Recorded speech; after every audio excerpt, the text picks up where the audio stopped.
Bismillah ar-Rahman ar-Rahim. Your Excellency, Ambassador of the People's Republic of China, Ambassador Yao Jing, Chairman Senate, Honorable Ministers, Honorable Parliamentarians, diplomats and envoys, ladies and gentlemen, Assalamu alaikum. It is indeed a great pleasure and my privilege to be here in the Chinese Embassy to attend the celebrations of the 70th anniversary of the foundation of the People's Republic of China. A very dear friend, a close brother, and we have a long history of friendship, which over the years we have only seen increasing understanding, increasing mutual direction as far as the entire world is concerned. On behalf of the people and government of Pakistan and on my behalf, I would like to extend our warmest felicitations and best wishes to Ambassador Yao Jing and the government on this auspicious occasion. In fact, it was a historic occasion when the People's Republic of China was founded 70 years ago on October 1st, 1949. And since then, over the years, I personally have seen the struggle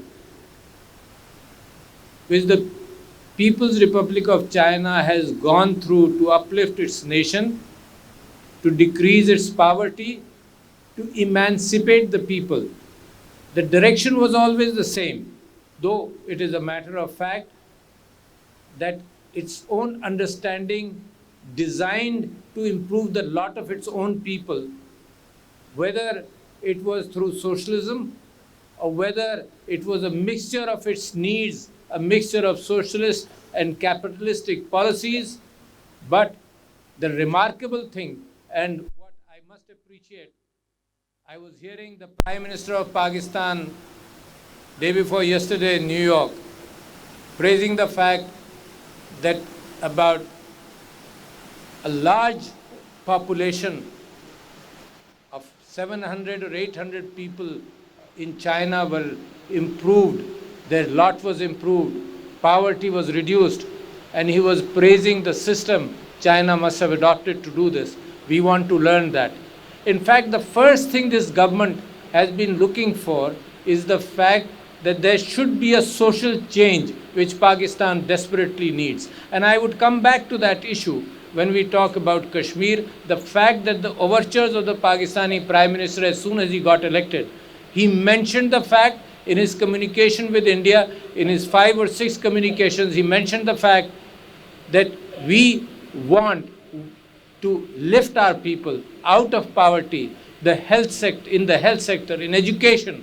We want in the Indian and Indo-Pak subcontinent to be able to do that, and that is why Pakistan has been always venturing for peace. It is remarkable, we must look at the history of China, it is remarkable that China, with all its policies, with all its developments throughout the world, has not attached strings to that development, has been a peaceful nation, wanting peace. That is where the world should learn from it. Wanting peace and in fact encouraging development throughout, even in Africa and Latin America, one belt, one road, the BRI concept, the CPEC concept, increasing cooperation with other countries, spending in their development, but still having a political stance whereby no strings and no animosity is either encouraged or wanted. And compared to that, in our region, close to us, we see the opposite. So there is something which China talks about that the world should learn. In fact, it shelved its contentious issues and acted as a sponge to new ideas, sponge to knowledge, looked for developing itself, and that is why China is the second biggest economic power in the world today. With Pakistan, our relationship started improving in the 60s. And I remember when today we talk about Kashmir and the issues with China, We thought one issue needed to be settled, that was the border demarcation between the borders of Pakistan and China and Kashmir and China, Jammu and Kashmir and China. And it took us months, and the issue was decided in 1962. I don't remember even the fact that more than one or two more meetings were needed. That is how countries should react with each other. That is how countries should come together when they have a similar understanding, a foundation of friendship. Then it becomes unimportant. A few things here and there, it becomes unimportant because we trust each other. And then onwards, we have seen a remarkable increase in our bonding together and in our friendship. Our issues, we think alike, whether it is Afghanistan, whether it is intent of Indian hegemony, we think alike. We understand what is happening in India. India has a long border with China. India has a long border with Pakistan. And what happened in Kashmir is one example where China stood with us. China pushed the issue in the United Nations Security Council and in all other platforms. When India has intended to isolate Pakistan, China has stood with us and supported us. I must thank you, Your Excellency, and through you, I must thank the President of China, President Xi Jinping, for all the understanding which we've had. While we are looking at international policies, the Chinese struggle to emancipate its people now, it has gotten people out of poverty. The other big battle from which we can learn, and Mr. Imran Khan again comes from inside him when he talks about, and when he mentioned the fact that our goal is the state of Medina as a matter of fairness, etc., he also talked about the fact that we can learn from China as far as fighting corruption is concerned.